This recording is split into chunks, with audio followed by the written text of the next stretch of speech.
Much, Camilo. Very good morning. Good morning to everybody, or good afternoon, good evening also. I guess we're all signing in from different time zones. Thank you so much to UN Habitat for the invitation. And I saw Thomas Forster's already signed in, so I just want to send a special hello to Thomas. I guess I'm going to start by sharing the Bolivian experience. So I think it's important to start out by saying that Bolivia, much like any other country around the world, was really caught by surprise by the pandemic, and the pandemic actually caught us at a moment in which our local food systems are rather weak, because we've been increasingly depending on the importation of food. And we have a very strong rural to urban migration tendency. And so our food systems aren't necessarily in the best shape. In addition, the pandemic forced our countries around the world to shut international borders, which means obviously less goods are coming in. And the quarantine measures that were determined very early on in Bolivia actually didn't contemplate special permissions for food system actors. And so everybody was suddenly shut up in their home, whether they lived in rural areas, small cities, large cities, metropolitan areas.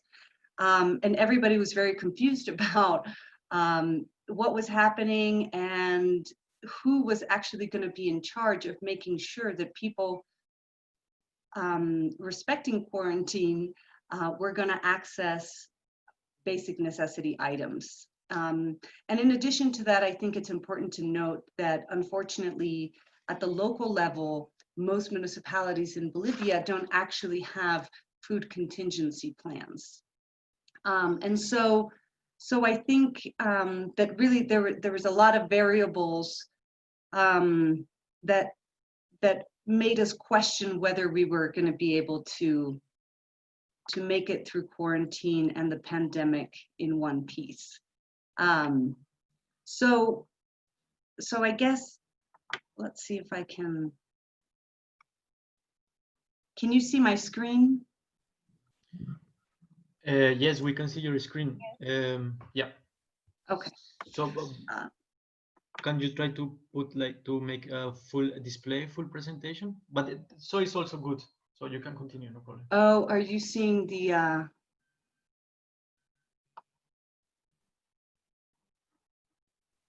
uh-oh. Or maybe, can you help me, Camilo, perhaps with... We can display that for you, no problem. Okay? Okay, yeah, that might be better. Because my screen is splitting for some reason, so I can't seem to... So if you can help me out. So while Camilo helps me out with the PowerPoint, sorry about that.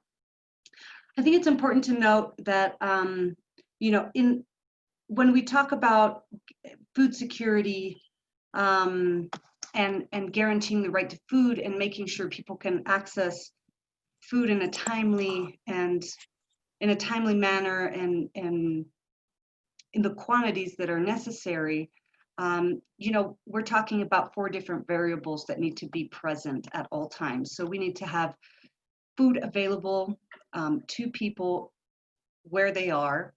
People need to have physical access and economic access to food. But additionally, we as people need to give food an appropriate use. And then, of course, according to the FAO, we need to ensure stability of the other 3 pillars of food security to actually say that we have the conditions necessary to guarantee food security. So if we part from this interpretation of what is food security, then Camilo, if you can pass on to the next.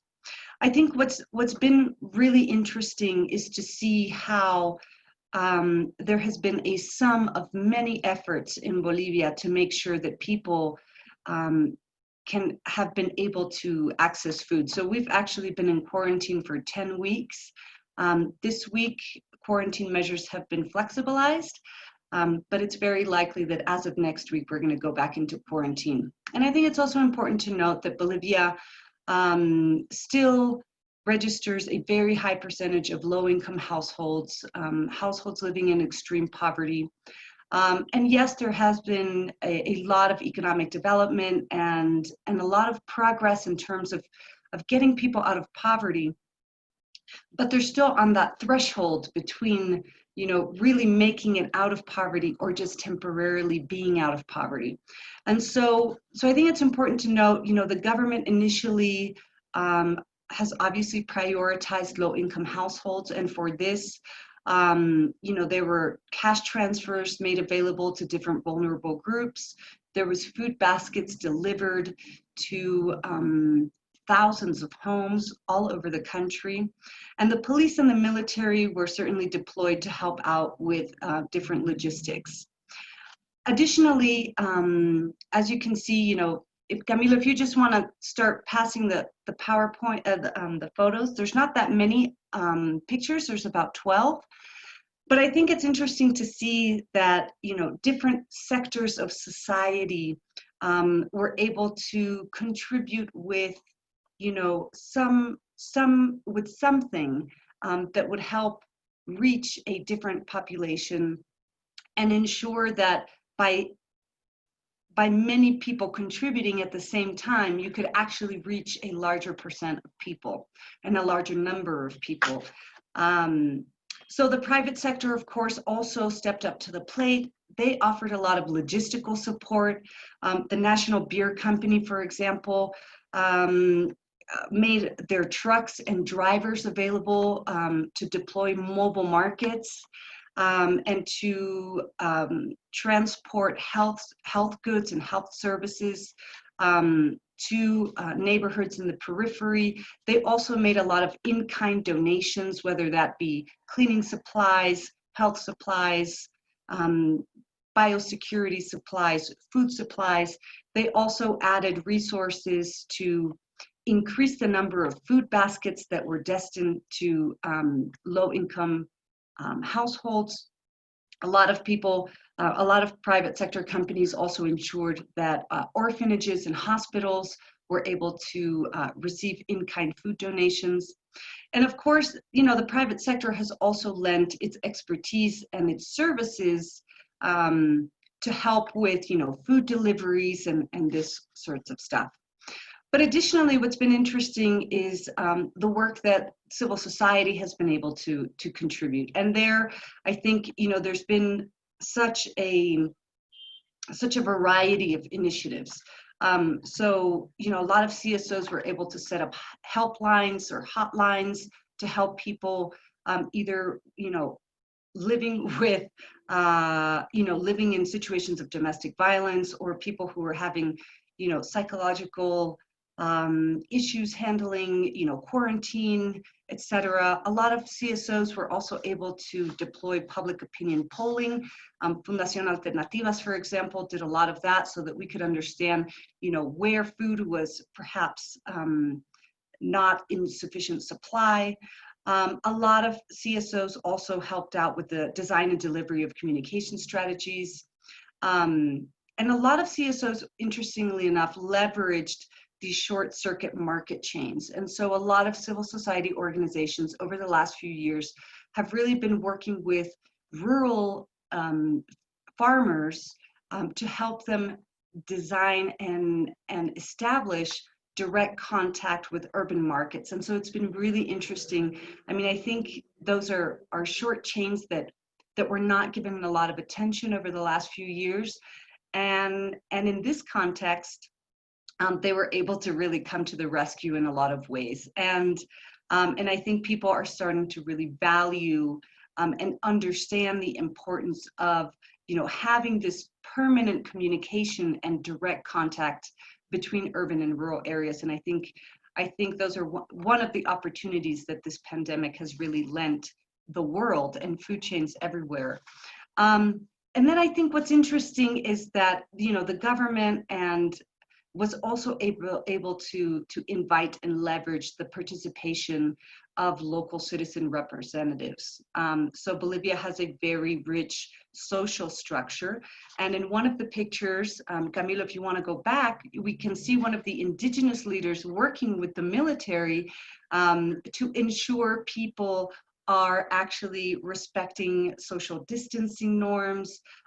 These were markets that were able to set up in smaller communities between urban and rural areas so that people could access food, so they were taking dry goods from the urban areas to these markets and fresh foods from the rural areas to these markets. And so, but of course, because you had a lot of people meeting in these markets where there's not a lot of infrastructure, it was interesting to see how, indigenous community leaders were called to participate and support these initiatives. And so they did a lot of mobile market oversight, but they also assisted with food basket delivery, and they assisted the authorities in identifying vulnerable homes so that additional help could be channeled to these homes specifically.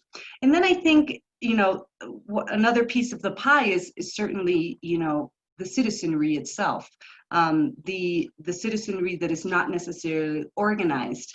And that's been really interesting because there were political conflicts in October that led to a change of government here. But during the 7 weeks that we lived through a political crisis in Bolivia, citizens actually started to organize using social media. And so we were able to keep those platforms and those networks. And so all of these networks really started to come back to life in times of the pandemic. And so you see, these networks, whether they're neighborhood or building networks, really, contact certain food producers that they know, set up their own short chain markets, channel donations, conduct some independent delivery services primarily for poor communities and senior citizens. There's been a lot of, thank you. Okay, and there's been a lot of online fundraising. But additionally, what's been really interesting, in the next slide, I think, is all the online cooking courses that citizens have been independently organizing so that people who had become very accustomed to eating outside the home and who are now in quarantine and faced with the responsibility to cook their own food. So you have these platforms, teaching people how to cook very economically and very practically so as to not risk affecting your health during this quarantine. So the next slide is actually the last slide, and it's just to kind of highlight that I think the success of what we've been able to leverage in Bolivia actually has to do with the sum of the many efforts put forth by different sectors. And I think we still have a lot to learn. I think the pandemic will have effects in the medium and long term, but I think around the world we're all learning that solidarity and resilience come hand in hand, and I hope that I'm looking forward to learning from what's been going on in other countries, and I hope this is helpful to people in other countries as well. Thank you very much. Thank you very much to you, Maria-Teresa, for sharing with us today the experience in Bolivia, which I find very, very interesting. And just to highlight one of the points that you share with us is that the previous existence of networks connecting urban and rural areas actually are playing a very important role for the resilience. Sorry. Could you please mute your microphones to avoid background noises? Yeah, sorry. I was just saying that that's a very important point, that the previous existence of those networks connecting urban and rural areas have play a very important role now, for the resilience and in the face of COVID-19, and also like the integration of different actors, everyone contributing according to their capacities and according to their expertise to keep, for example, the supply of goods and foods and health and delivery of health going. So yeah, thank you very much for that.